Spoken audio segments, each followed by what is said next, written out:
Dear friend, let me start with a truth that most traders ignore. Your worst trading decisions almost never come from bad strategies. They come from unchecked emotions. You've probably experienced it yourself. You promised yourself only 2 trades today. But after a small loss, your mind screamed for revenge. Or maybe you saw a stock skyrocketing, and FOMO pushed you in at the top, only for it to reverse seconds later.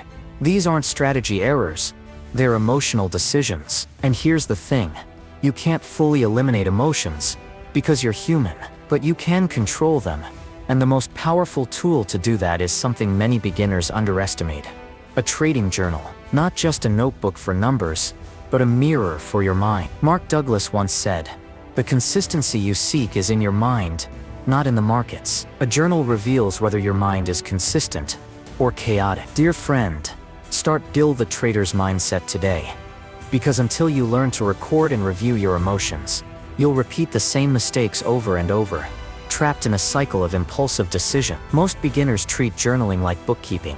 Entry price, exit price, profit or loss. But professionals know that numbers alone don't tell the story. Because behind every number is a decision, and behind every decision is an emotion. The trick is to write not just what you did, but what you felt. For example, I entered this trade because the setup looked good, but I felt anxious it would reverse. I exited too early because fear took over. Over time, patterns emerge. Maybe you always cut winners too soon, or you chase when you feel left behind. This is the emotional fingerprint of your trading psychology. And once you see it, you can fix it. Alexander Elder said, "You can only control yourself, never the market." That means journaling your emotions is the only way to actually control your trading outcomes. Because the market is beyond your power. Numbers show results, emotions show reason. Professionals combine both, and that's why their journals are maps, not diaries. Maps that lead them away from emotional traps and toward logical consistency. Frustrated, he writes only one line in his journal. Lost $200, bad setup. That's not journaling, that's accounting. Now compare him to a professional. The pro writes, lost $200. I ignored my stop loss, because I felt angry about missing yesterday's rally. My hand was shaking when I entered. I increased size impulsively. Do you see the difference? The beginner sees only numbers. The professional sees his psychology. This difference is why one keeps repeating mistakes while the other grows. Journaling emotions transforms losses into lessons. Ray Dalio famously said, "Pain plus reflection equals progress." The journal is where that reflection happens. Without it, pain is wasted. With it, every loss becomes a stepping stone toward mastery. The trick is simple. Don't just record what happened. Record why you felt it happen. That's where growth hides, waiting to be unlocked. Another hidden benefit of journaling emotions is that it reduces the illusion of randomness. Beginners often complain, "The market is against me," or "I always lose." But when they actually review their journals, they see the truth. Most losses weren't because of the market, but because of emotional decisions. Maybe they jumped in too early. Maybe they moved their stop. Maybe they doubled down in anger. The market didn't attack them. They attacked themselves. Professionals know this, and that's why they journal religiously. They treat every trade as an experiment. Did I follow my rules? If yes, then even a losing trade is a win, because the process was correct. If no, then the journal becomes the evidence of where emotions hijacked logic. Warren Buffett once said, "Risk comes from not knowing what you're doing." Journaling removes this risk by showing you exactly what you are doing and why. Over time, this builds clarity, and clarity is the ultimate antidote to emotional chaos. The final point of part 1 is this. Journaling emotions builds accountability. When you write your feelings on paper, you make them real. You can't hide from them anymore. If you always exit early out of fear, your journal will remind you. If you chase after losses, your journal will call you out. This accountability is why professionals respect their journals as much as their It's not about punishing yourself. It's about creating a mirror so clear that you can't escape the truth. Paul Tudor Jones once said, "The most important rule of trading is to play great defense, not great offense." Defense means protecting your capital, but also protecting your mind from self-sabotage. A trading journal does both. Dear friend, start building the trader's mindset today. Subscribe now and learn how to use journaling not just as a record, but as a reset button for your psychology. Because the more honest you are with your journal, the more disciplined you will become with your trades. Awareness is the foundation of change, but awareness without action is incomplete. Once you begin writing not only what trades you took, but also what emotions you felt during those trades, you unlock the first layer of self-control. However, to truly stop emotional decision-making, professionals add structure to their journaling. They don't just write casually.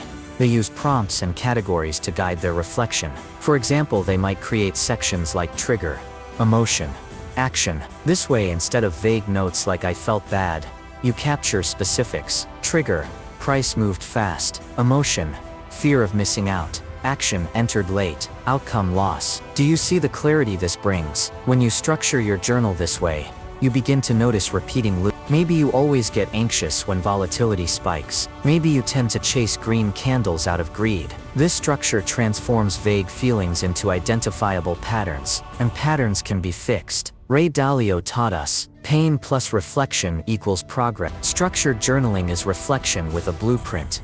It guarantees that your pain leads to progress instead of paralysis. Beginners hate structure because it feels like extra work. Professionals embrace it because they know each note is a deposit in the bank of discipline. The second stage of journaling mastery is identifying emotional triggers before they hijack your logic. Writing after the trade is powerful, but writing before and during the trade is transformative. Professionals often jot down their emotional state before entering.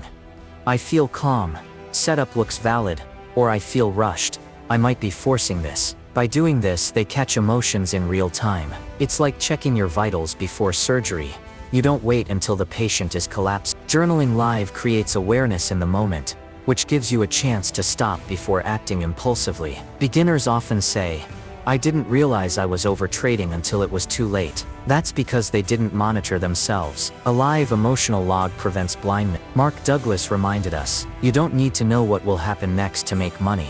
You just need to follow your edge. And you can't follow your edge if emotions are steering the wheel.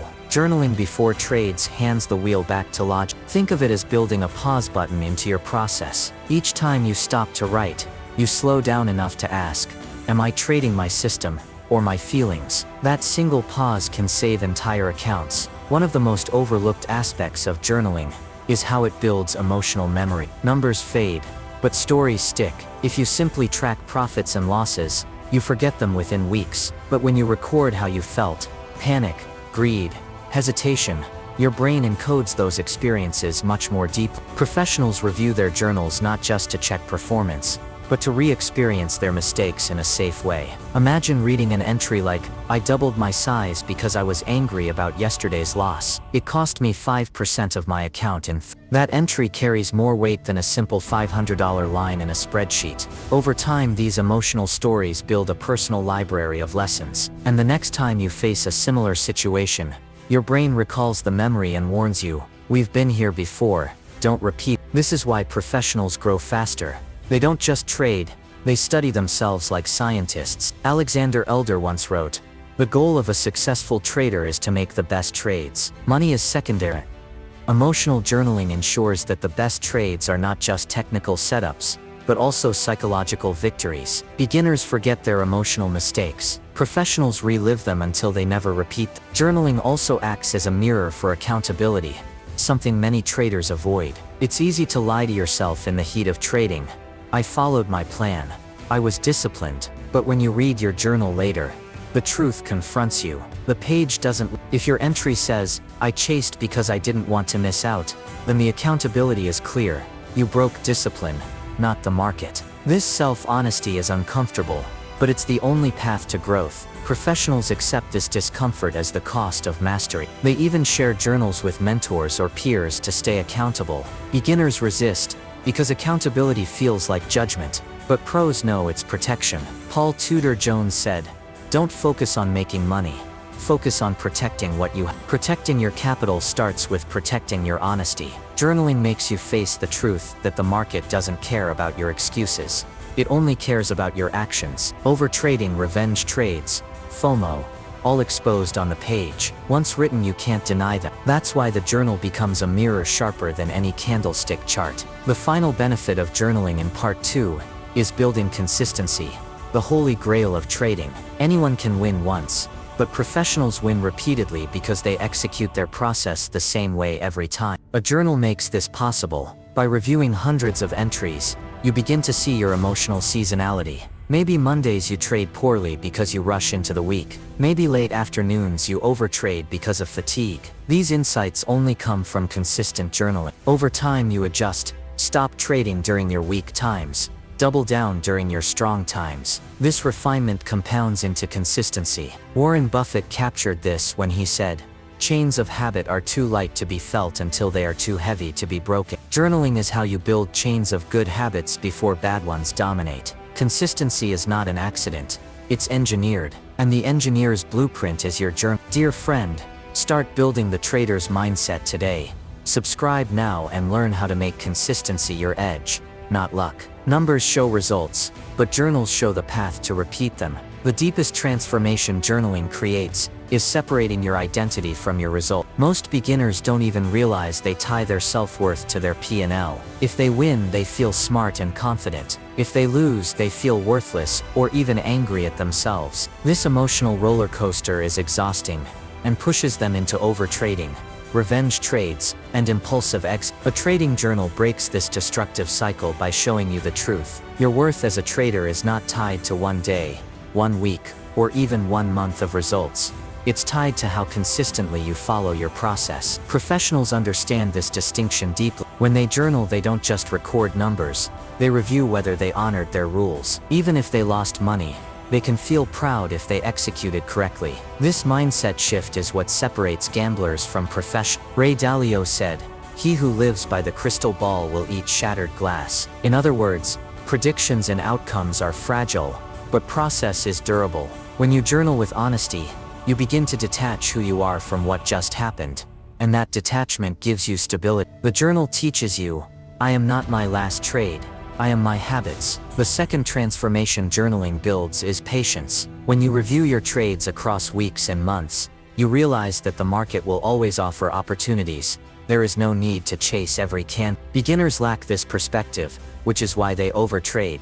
They feel that if they don't take today's move, they'll miss everything. But when you journal consistently, you see dozens, even hundreds of trades logged, and the truth becomes clear. Missing one setup means nothing. What matters is whether you stuck to your system. Warren Buffett said, "The stock market is designed to transfer money from the impatient to the patient." A trading journal is like a personal textbook of patience. It teaches you that your edge plays out over time, not in one moment. Each entry you review whispers, "Relax, there will be another chance." Professionals often go back months in their journals just to remind themselves that good setups always return. This patience not only reduces overtrading, but also strengthens confidence. Once you see the long arc of your performance written out, your brain stops panicking over one trade or one day. The journal expands your vision from the next tick to the next year. Many traders say, "I'll be more disciplined tomorrow," but in the heat of trading, emotions always win.